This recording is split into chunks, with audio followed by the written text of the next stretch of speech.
Hi, everybody. This is Jasmine with Bending Reality Magazine, and I am here with Brandon Maddox. He is one of the next up and coming country artists out there, and you must listen to his music because I guarantee you, you will love it. So, how are you today, Brandon? Doing well. How are you, Jasmine? I'm doing. All right, so tell us a little bit about about you and how you got started in the music business. Well, I started writing songs when I was about 11, 12 years old and started playing guitar about the same time. And it was more of a hobby for a few years and just was sort of something that I did for fun. And then as time went on, um, I went to college and I discovered that you didn't actually have to be an artist, and that sounds kind of crazy now that I am an artist.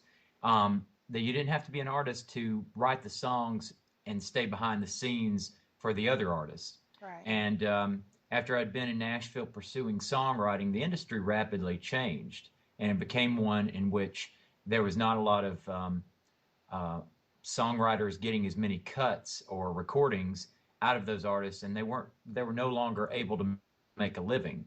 And so I decided, based upon a few things that I'd seen and witnessed out there in the music world, one being um, uh, a guy that was in the band Survivor from the 70s and 80s that sang Eye of the Tiger, how they still played the part, how they still decided to be artists, even though they'd had all the success as songwriters, they still did that. And I asked myself why.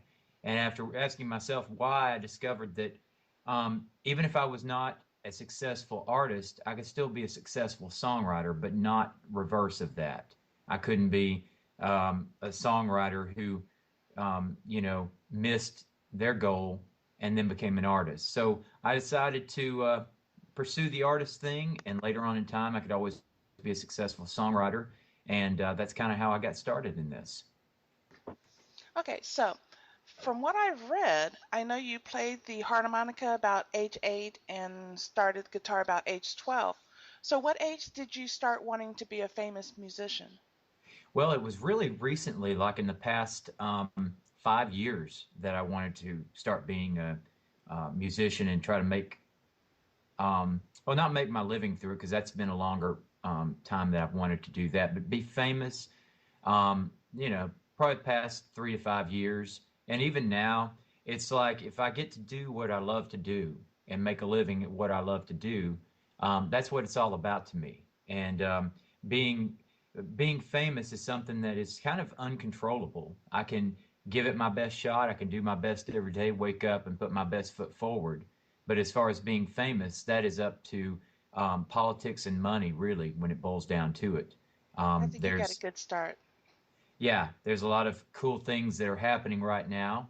Just had a song in a movie, and it's my second song in a movie. So it's got a shot at coming true. It definitely does, and I look forward to that time it does. Wonderful. All right, so growing up, what music or what artists did you listen to, and what are you listening to now? Yeah, when I was growing up, I listened to a lot of, ironically, because my dad did, I listened to a lot of 60s music. So the Beatles and the Beach Boys. And then I also listened to Hank Williams Sr., and I knew, when I'd hear something like "I'm So Lonesome I Could Cry" or "Hey Good Looking" or "Jambalaya," I would just be like, "Man, this guy can really write some songs, and this is like age-old music that still rings true Right. today." So I listened to some of that, and I listened to Johnny Cash. I liked the whole Johnny Cash days, but it kind of like took a turn for me and my musical love. Um, "Achy Breaky Heart" by Billy Ray was popular when I was a kid, and it was one in which I was beginning to learn guitar when that song was popular. And so my cousin would always say, "Play Achy Breaky Heart." And it wasn't challenging enough for me because I was used to the Beatles and used to hard, intricate chord changes and things that were more um, difficult to play and challenging. So I was like, "Achy Breaky Heart, come on." And all it does is say "Achy Breaky Heart" over and over again. So I didn't really pursue country music because it wasn't enough of a challenge for me when I was learning guitar. It didn't give me enough to stimulate me.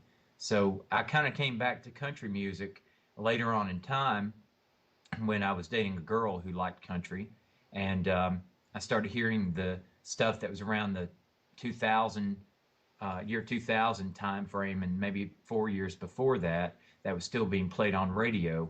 And I was like, this stuff is really good now. I love Whiskey Lullaby by Brad Paisley.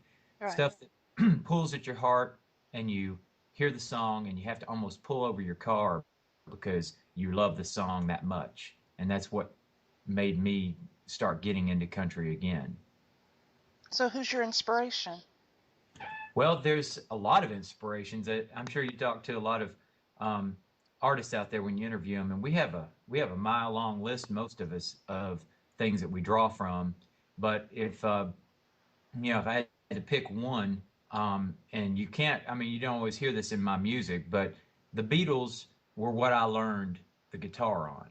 So I taught myself out of old Beatles books and would sit there for hours on end when I was 11 and 12 years old and would teach myself the guitar chord charts out of the back of these books and then the different songs that were in those books. So the Beatles were my first introduction to the music. And then I've had inspirations from Toby Keith, Brad Paisley, Hank Williams Sr., as I mentioned, um, even Hank Williams Jr. I mean, there's a whole long list of um, things, but it boils down more to the songs that really grabbed me. It goes down to the songwriting every time. And I might not know what artist that was at the time, but I'm like, man, that song is really good. Whoever that's by, I like it. And then I discover it's by Toby Keith. Oh, I like Toby Keith more because of that song, if that makes sense, um, and how if that makes sense at all.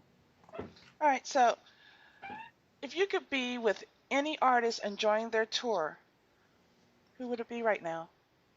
Well, there's, I'd say that I look up to the most. This is kind of maybe not your question, but I look up to Brad Paisley one of the most because of the guitar playing skills that he's got.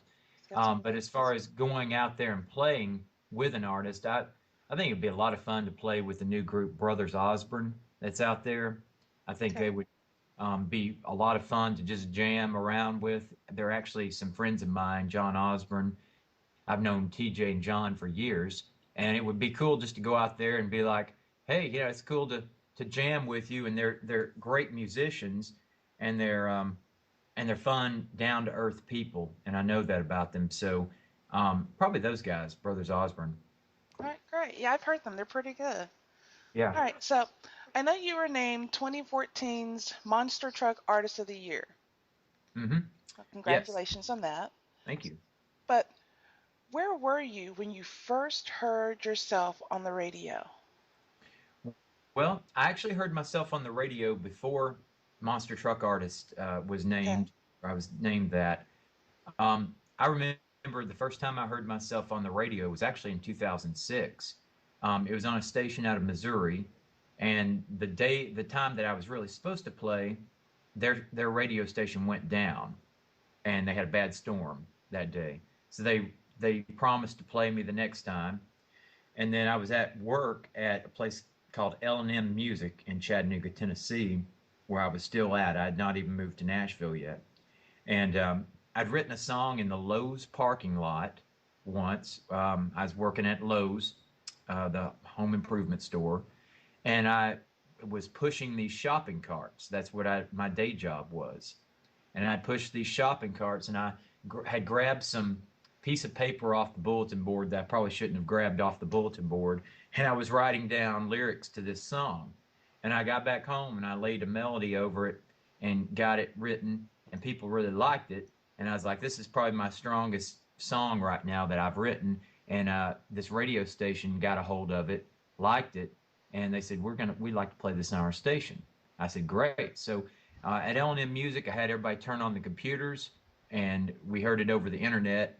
And it was like, but it was the feeling I got from hearing it on that internet station, and that's probably trumps the feeling I've had of it being played on terrestrial radio, because I have heard myself being played on terrestrial radio that you hear when you turn on your station and all that. But that was the first time I ever heard it, and sometimes the first time is the most memorable, and that rings true with that too.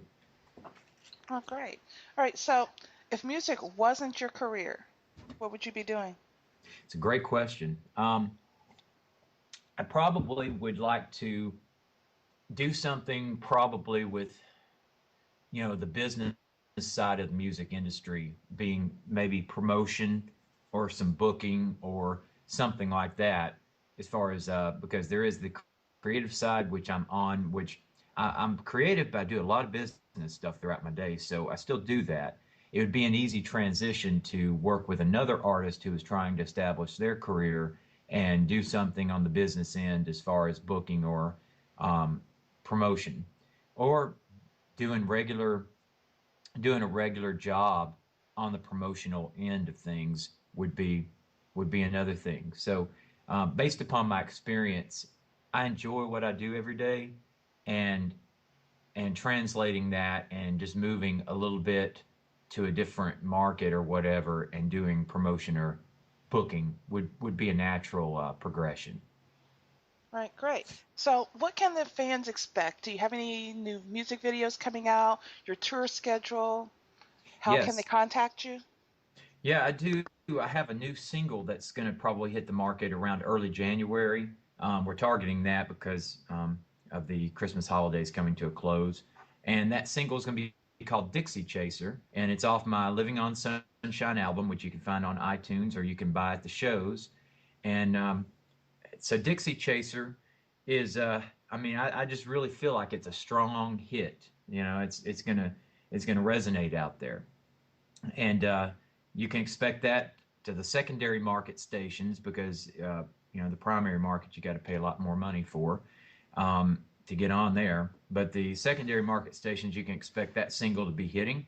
I've got tours coming up to Key West, Florida, December 15th through 20th. So if you're in the area of Key West, December 15th through 20th, come on out to Margaritaville in Key West, where I'll be playing 9 p.m. to 11:45 p.m. those nights.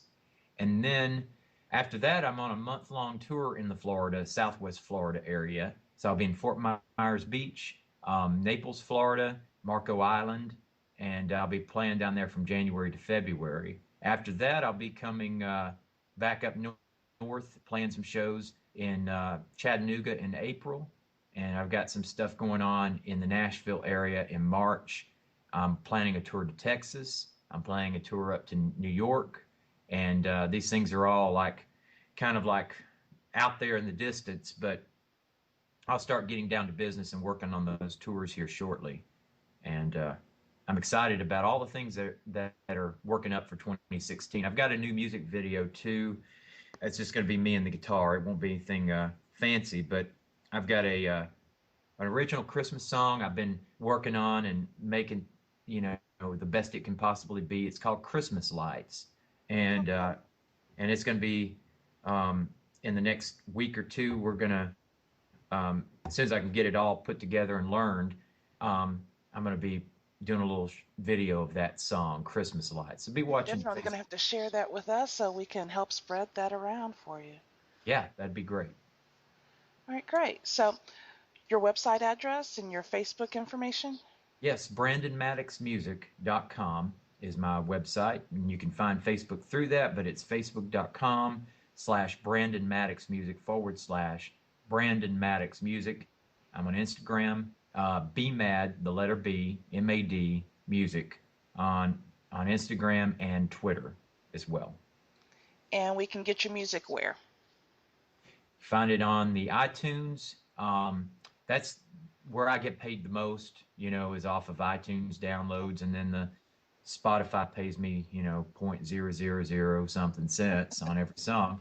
So Right, yay for Spotify getting our name out there, but not yay for getting paid through Spotify. right. Um, but yeah, we'd encourage you to go to iTunes if you're going to buy it online, and better yet, come to a show, buy my CD right there. I'll sign you a copy and put a personalized note on it. Hey, So make sure you guys go to the website and find out where he's going to be near you and go get those CDs. You never know, you might absolutely, actually get one of the guitar string bracelets while you're there. yeah, those things have been going over really well. The guitar string bracelets, my wife has made them from guitar strings that I've broken up on stage, Right. um, and people are loving them. People are eating them up. So get them while they're hot. Contact her Meredith Maddox on Facebook and get you some of those guitar string bracelets. You'll love them. All right, great. So, what's the best advice you could give an up and coming aspiring artist? I would say come to Nashville and make some visits. And, you know, it's I have so much fun in this business, but it's not easy. It's a difficult business. So I would say that come up here and check out what's going on and like see the where the bar is of talent. See if you feel confident in yourself that you're not too far off the mark of where that bar is, then I'd say it's probably a town for you to pursue and make some more visits to, and maybe eventually move to if it all works out right.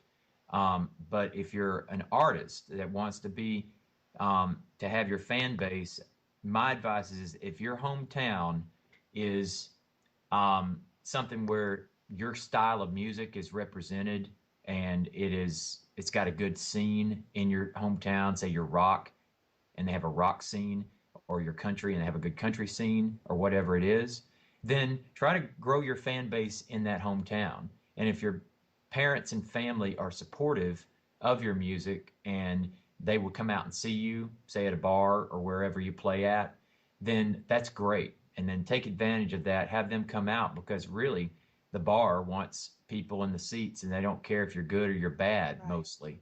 They want people to come out and fill their seats with people and drink their beer and eat their food. So get your family to come out there and support you and buy some stuff at the bar and try to build your fan base locally. And then you'll have a bargaining chip when you come to Nashville with the record labels and with people like that, because they want the following. It's all about the money, and you want to be able to have a good amount of money or a money stream that they can tap into when you come here. If you want to be signed, if you don't, you still want to have people following you so you can market your music and your merchandise Right. direct to fan. All right, great. Well, Brandon, thank you for taking the time. Again, if you're looking for Brandon Maddox, you can find him on Facebook. You can find him on his website. We are with Bending Reality Magazine. We will register this interview on our YouTube channel, and we'll also have it running in the magazine. So make sure you check him out. Sounds great. Thank you so much, Thank Jasmine. you.